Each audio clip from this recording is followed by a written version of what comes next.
my fellow Americans, and the people who brought me to the dance, Delawareans. I see my buddy Senator Tom Carper down there, and I think Senator Coons is there, and I think the governor's around. Is that Ruth Ann? And that former Governor Ruth Ann Minner. Most importantly, my sisters-in-law and my sister Valerie. Anyway. Folks, the people of this nation have spoken. They've delivered us a clear victory, a convincing victory, a victory for we the people. We've won with the most votes ever cast on a presidential ticket in the history of the nation. 74 million.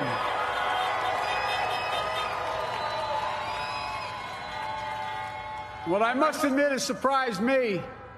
Tonight, we're seeing all over this nation, all cities and all parts of the country, indeed across the world, an outpouring of joy, of hope, renewed faith in tomorrow, bring a better day. And I'm humbled by the trust and confidence you've placed in me.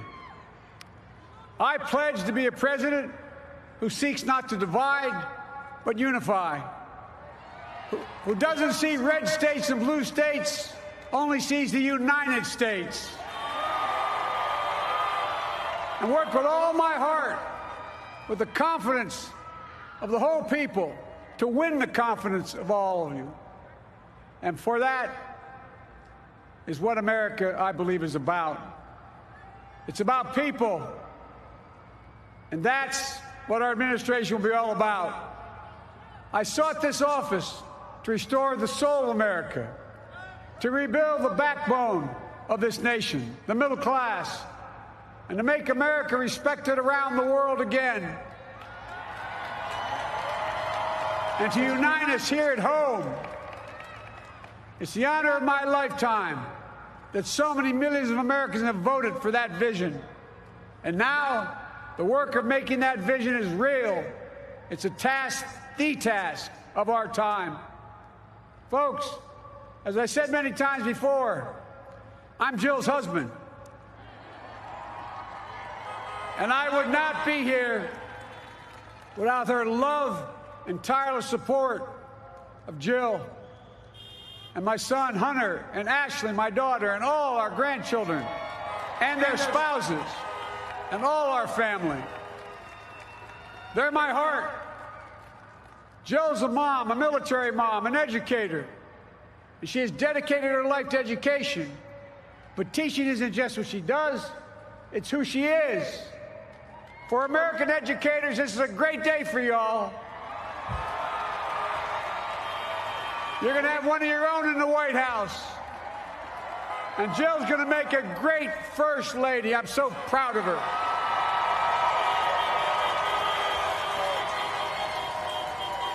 And I'll have the honor of serving with the fantastic Vice President who you just heard from, Kamala Harris,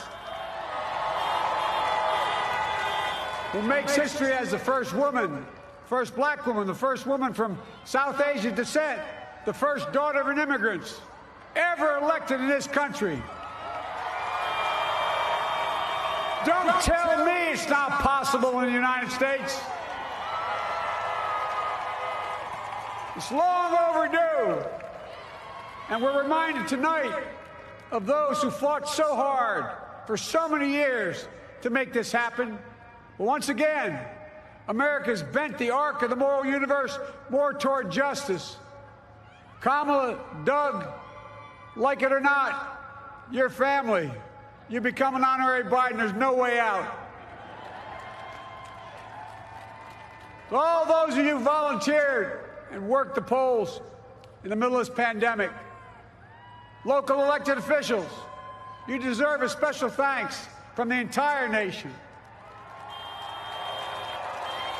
And to my campaign team and all the volunteers and all who gave so much of themselves to make this moment possible, I owe you.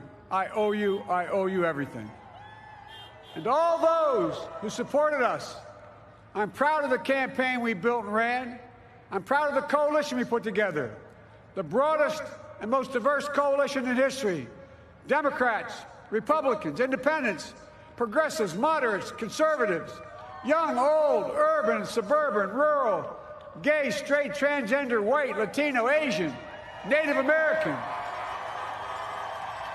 I mean it, especially those moments, and especially those moments when this campaign was at its lowest ebb. The African-American community stood up again for me. You've always had my back, and I'll have yours. I said at the outset, I wanted to represent this campaign to represent and look like America. We've done that. Now that's what I want the administration to look like and act like. For all those of you who voted for President Trump, I understand the disappointment tonight.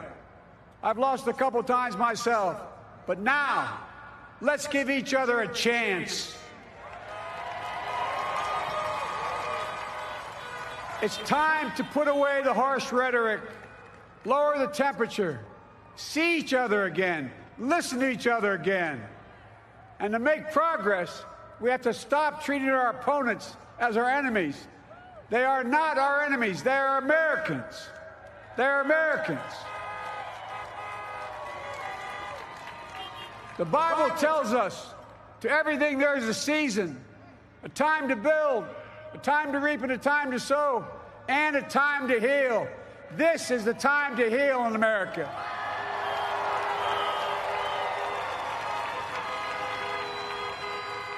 Now this campaign is over. What is the will of the people? What is our mandate? I believe it's this. Americans have called upon us to marshal the forces of decency, the forces of fairness, to marshal the forces of science and the forces of hope in the great battles of our time. The battle to control the virus, the battle to build prosperity, the battle to secure your family's health care, the battle to achieve racial justice and root out systemic in this country,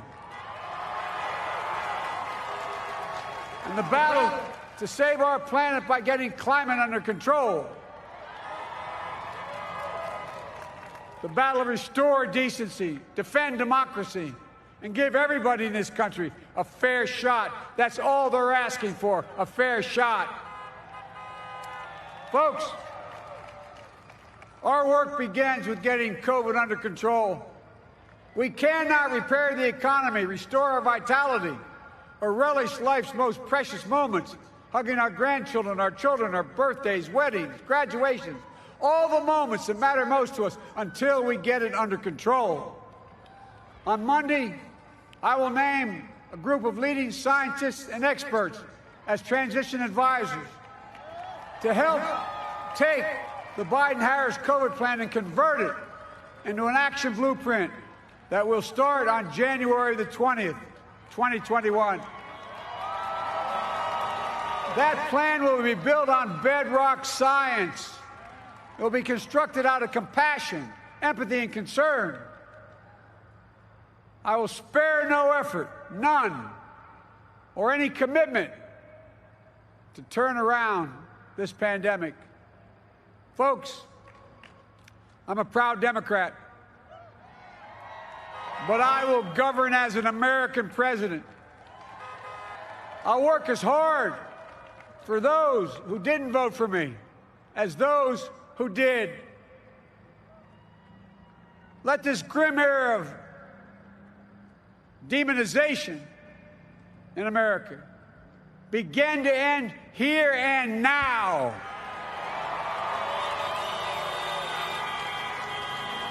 The refusal of Democrats and Republicans to cooperate with one another, it's not some mysterious force beyond our control. It's a decision, a choice we make. And if we can decide not to cooperate, then we can decide to cooperate. And I believe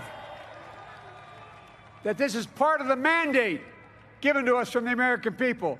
They want us to cooperate in their interest. And that's the choice I'll make. And I'll call on Congress, Democrats and Republicans alike, to make that choice with me. The American story is about slow yet steadily widening the opportunities in America. And make no mistake, too many dreams have been deferred for too long. We must make the promises of the country real for everybody, no matter their race, their ethnicity, their faith, their identity, or their disability.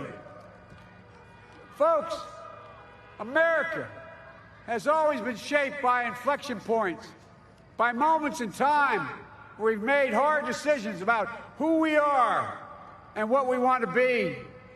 Lincoln in 1860, coming to save the Union. FDR in 1932, promising a beleaguered country a new deal. JFK in 1960, pledging a new frontier. And 12 years ago, when Barack Obama made history, he told us, yes, we can. Well, folks, we stand at an inflection point. We have an opportunity to defeat despair, to build a nation of prosperity and purpose. We can do it. I know we can. I've long talked about the battle for the soul of America. We must restore the soul of America. Our nation is shaped by the constant battle between our better angels and our darkest impulses. And what presidents say in this battle matters. It's time for our better angels to prevail. Tonight, the whole world is watching America. And I believe at our best, America is a beacon for the globe. We will lead not only by the example of our power, but by the power of our example. I've always believed, many of you heard me say it, I've always believed we can define America in one word: possibilities. That, in America, everyone should be given an opportunity to go as far as their dreams and God-given ability will take them. You see, I believe in the possibilities of this country. We're always looking ahead to an America that's freer and more just, ahead to an America that creates jobs with dignity and respect, ahead of America that cures diseases like cancer and Alzheimer's, ahead to an America that never leaves anyone behind, ahead of America that never gives up, never gives in. This is a great nation. It's always been a bad bet to bet against America. We're good people.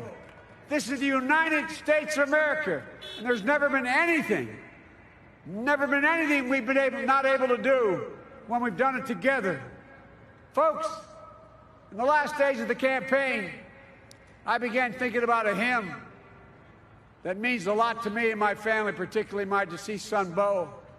It captures the faith that sustains me and which I believe sustains America. And I hope it can provide some comfort and solace to 230,000 Americans who've lost a loved one to this terrible virus this year. My heart goes out to each and every one of you. Hopefully this hymn gives you solace as well. And it goes like this: and he will raise you up on eagle's wings, bear you on the breath of dawn, and make you to shine like the sun, and hold you in the palm of his hand. And now together, on eagle's wings, we embark on the work that God and history have called upon us to do, with full hearts and steady hands, with faith in America and in each other, with love of country, a thirst for justice. Let us be the nation that we know we can be, a nation united, a nation strengthened, a nation healed. The United States of America, ladies and gentlemen, there's never been anything we've tried we've not been able to do. So remember, as our grandpapa used to say when I walked out of his home when I was a kid up in Scranton, he said, "Joey, keep the faith." And our grandmother, when she was alive, she yelled, "No, Joey, spread it. Spread the faith. God love you all. May God bless America, and may God protect our troops." Thank you, thank you, thank you.